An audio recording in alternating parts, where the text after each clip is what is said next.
Welcome to Potty!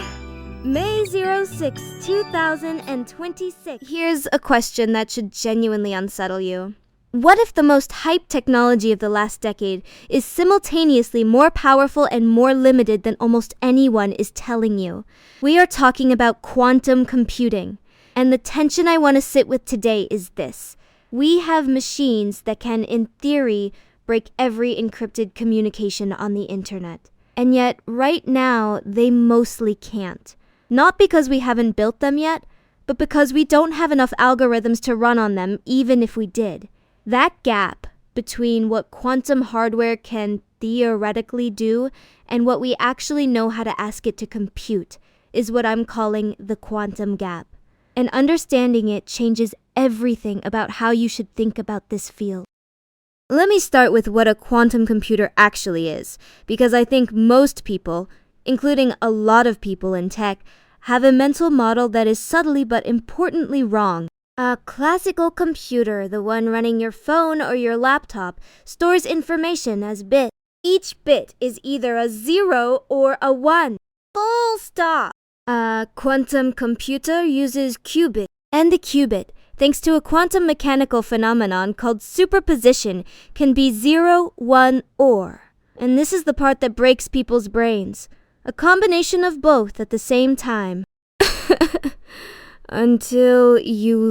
The moment you measure a qubit, the superposition collapses and you get a definite 0 or a definite 1. This is called wave function. And here's what most people get wrong about this.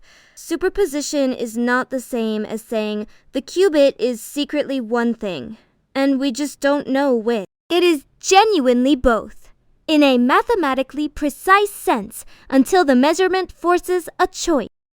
The analogy I keep coming back to is a coin spinning in the air. While it's spinning, it is not heads or tails. It is, in a real physical sense, both possibilities at once.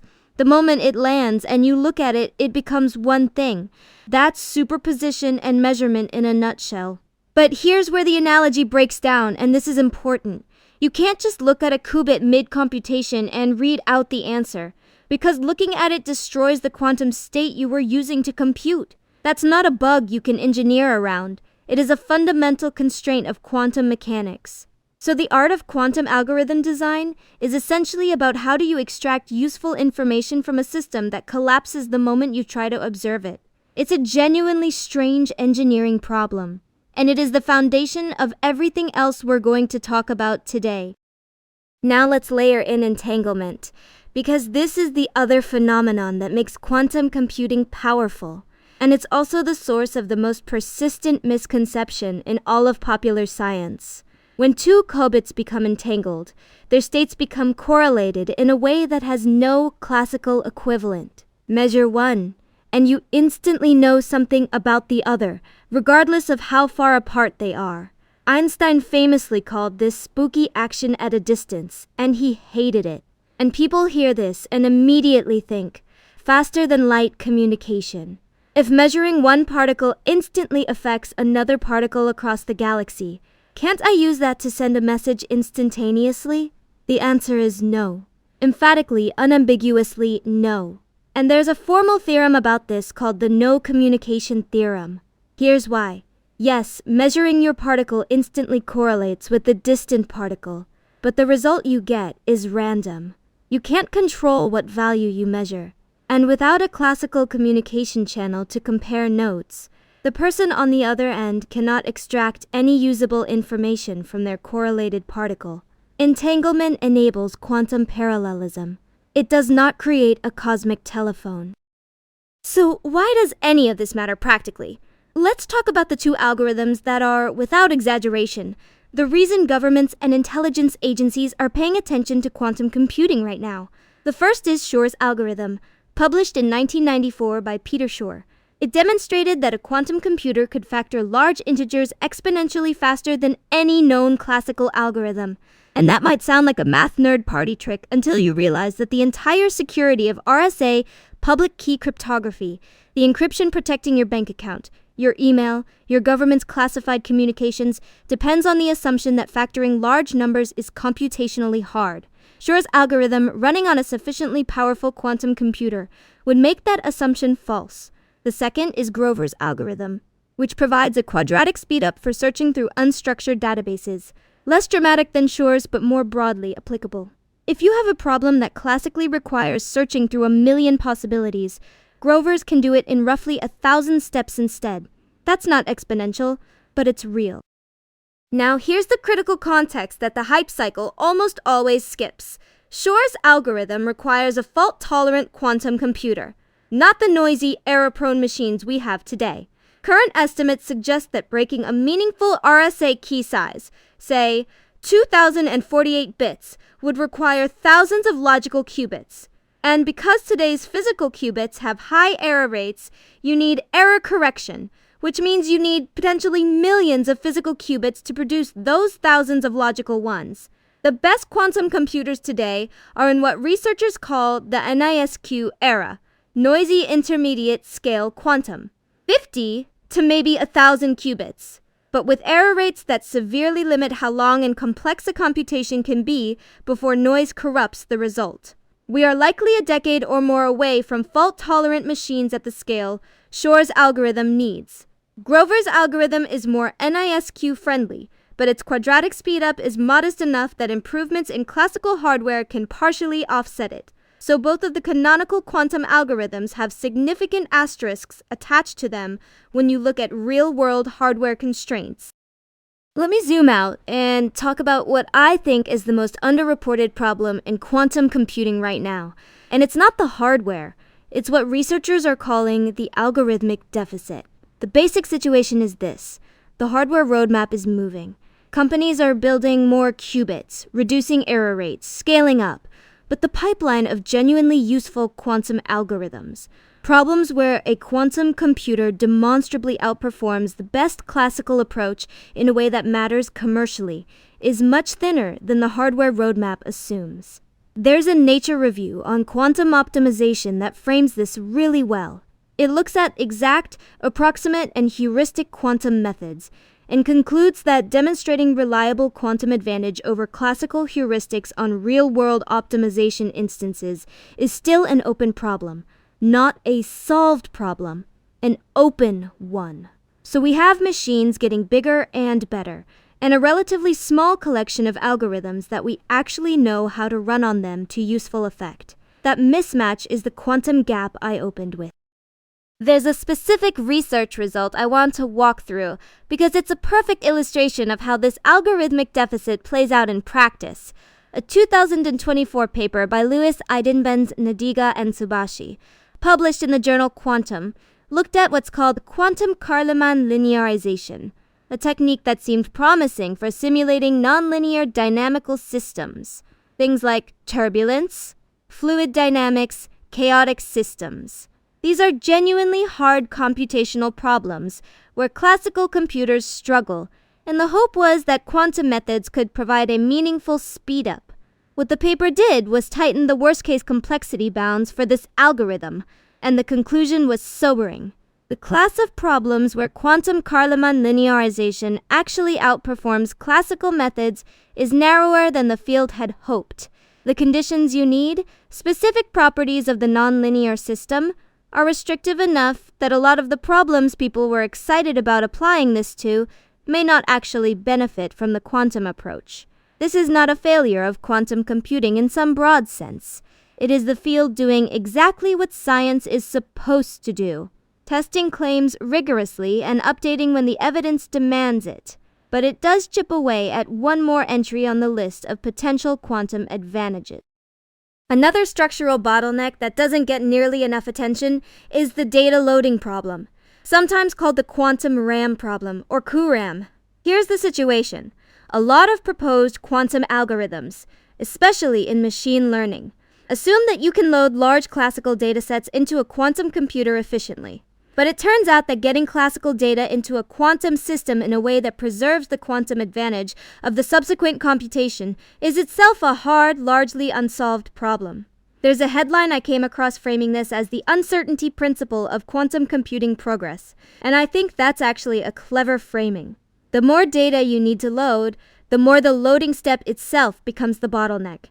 and the quantum speedup of the computation you're trying to do gets eaten up by the classical overhead of preparing the input. This is particularly devastating for quantum machine learning proposals, many of which assumed QRAM would just be solved eventually. My read is that this single problem has deflated more quantum ML hype than almost any other single technical obstacle, and it deserves to be part of any serious conversation about quantum computing's commercial timeline. So we have noisy hardware, a thin algorithm pipeline, tightening bounds on specific promising techniques, and a data loading problem that undermines a whole category of proposed applications. And yet, the field is not stagnant. Something genuinely interesting is happening at the intersection of quantum computing and artificial intelligence, and not in the direction most people assume. The direction most people assume is quantum AI, quantum computers making AI faster. What's actually happening is almost the reverse. There's a Nature Communications piece flagged under the headline, Artificial Intelligence for Quantum Computing, and the framing says it all. AI is being recruited to help compile and optimize quantum circuits. Preparing a quantum algorithm to run on real hardware is enormously complex.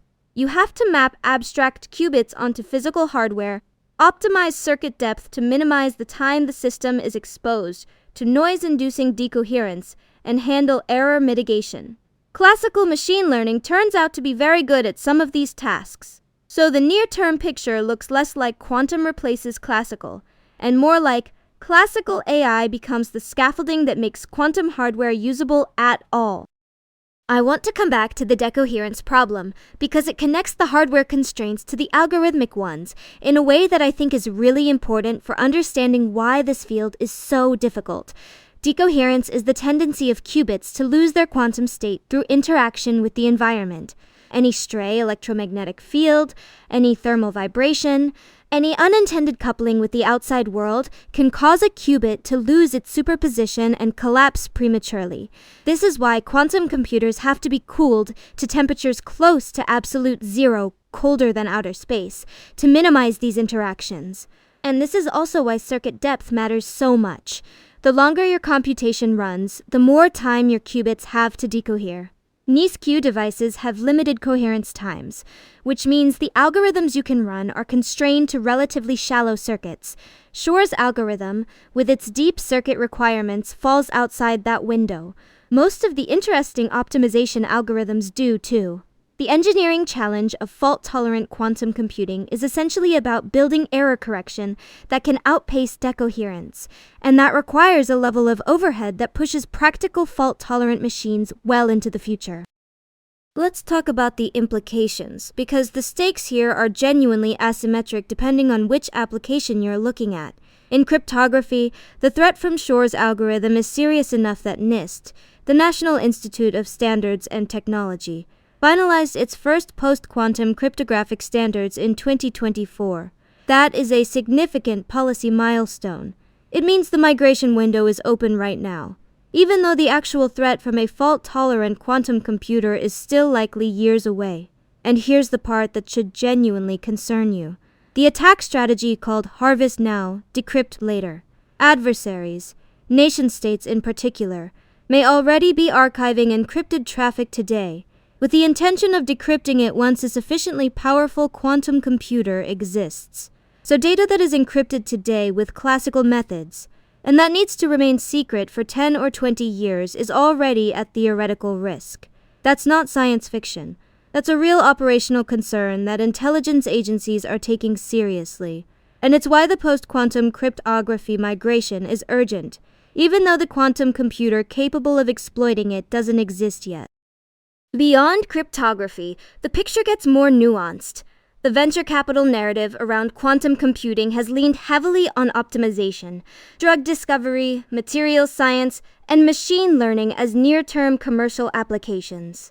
And my honest read of the research is that the algorithmic deficit and the QRAM bottleneck together push most of those applications further out than the investment timelines assume.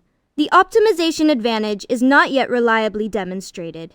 The machine learning proposals are undermined by data loading.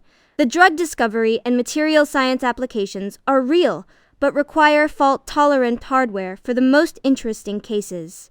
What stands out to me is that the commercial quantum story is going to look a lot more like a series of narrow domain-specific wins than the broad platform disruption that the hype narrative suggests.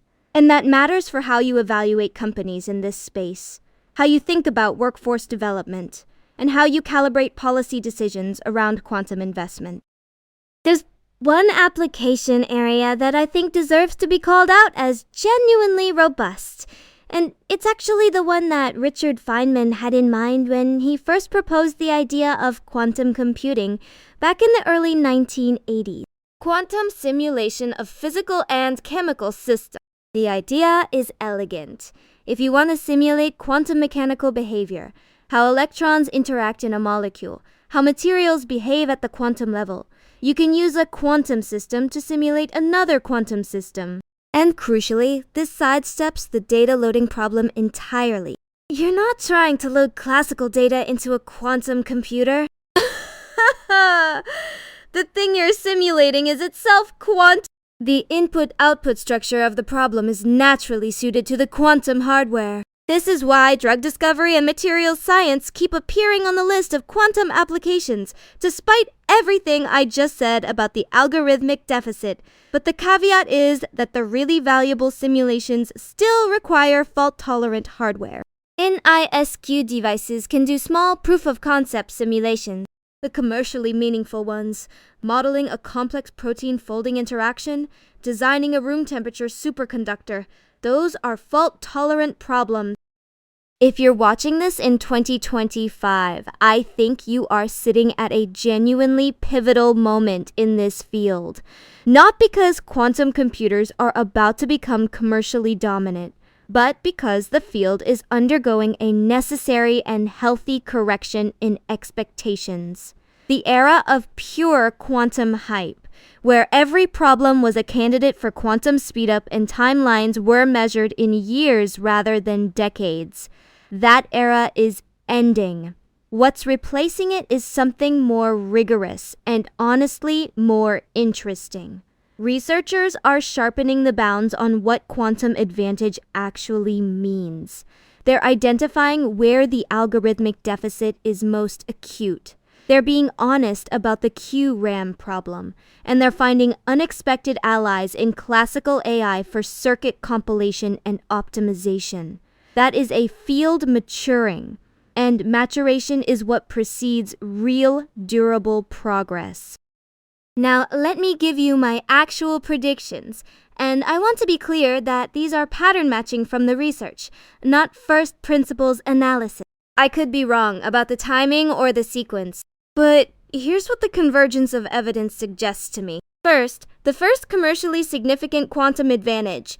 The first time a quantum computer does something genuinely useful that a classical computer demonstrably cannot match at comparable cost will happen in quantum chemistry or materials simulation, not in optimization or machine learning. The data loading problem is avoided.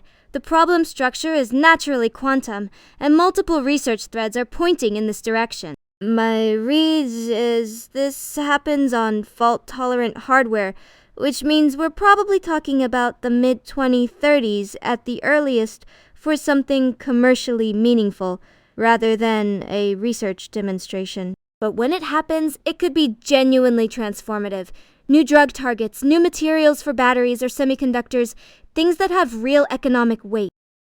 The second prediction is the one I find more interesting, and it's one I don't hear talked about enough. Based on the pattern of AI being used to optimize quantum circuits, and the documented gap between algorithmic theory and hardware reality, I think the dominant commercial paradigm in quantum computing through at least 2030 will be hybrid classical quantum systems, where a classical AI coprocessor is dynamically managing qubit allocation, error mitigation, and circuit depth in real time. And if that's right, it fundamentally reframes the competitive landscape. The winners in quantum computing may not be the companies with the most qubits. They may be the companies with the best classical AI infrastructure wrapped around modest quantum hardware. That's a contrarian take relative to the current narrative, which is very focused on qubit counts as the key metric. But if the circuit compilation and error mitigation problem is as hard as the research suggests, the classical AI layer becomes the actual differentiator. That's worth watching. Let me also flag the thing that I think listeners should research further on their own, because I want to be honest about the limits of what I've covered here. The post-quantum cryptography migration is a real active policy and engineering challenge that deserves its own deep dive. NIST's 2024 standards are a starting point, but the actual migration of existing systems, banking infrastructure, government communications, internet protocols is enormously complex and will take years. If you work in security, or if you work in any organization that handles sensitive data with long-term confidentiality requirements, understanding the harvest now, decrypt later threat model and what post-quantum cryptography actually involves is not optional anymore. It's becoming a professional responsibility. The sources I've been drawing on, including a detailed paper on quantum computing vision and challenges, the Nature Review on quantum optimization, and the 2024 Quantum Journal paper on Kármán linearization, are all worth reading directly if you want to go deeper. I'll say that again because it matters. Go read the underlying sources. My synthesis is a starting point, not a substitute. So, let me close with what I want you to take away from this, because I think there's a real intellectual arc here that's worth naming. We started with the fundamental physics, superposition, measurement, entanglement, and why none of those things were quite the way popular science suggests.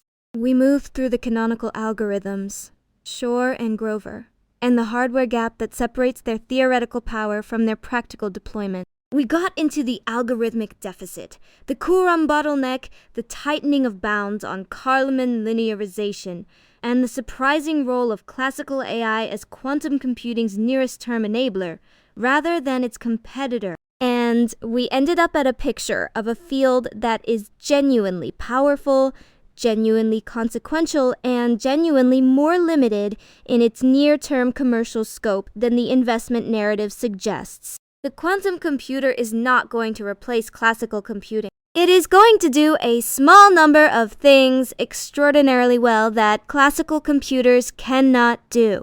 Figuring out exactly which things those are, that is the real frontier of quantum computing research right now. And the answer to that question is going to shape the next 20 years of technology. Here's the line I want to leave you with. The quantum computers that will eventually break RSA encryption almost certainly already exist, not as physical machines, but as mathematical certainties. The physics is subtle. The algorithms are written. The only thing standing between today and that moment is engineering and time. And the organizations that understand that, the ones migrating to post-quantum cryptography now, the ones building hybrid classical quantum infrastructure, the ones investing in quantum chemistry simulation rather than quantum machine learning hype. Those are the organizations that are reading the actual research rather than the press releases. The gap between those two groups is going to widen. And in 10 years, the people who understood the quantum gap in 2025 are going to look back and see exactly when the divergence began.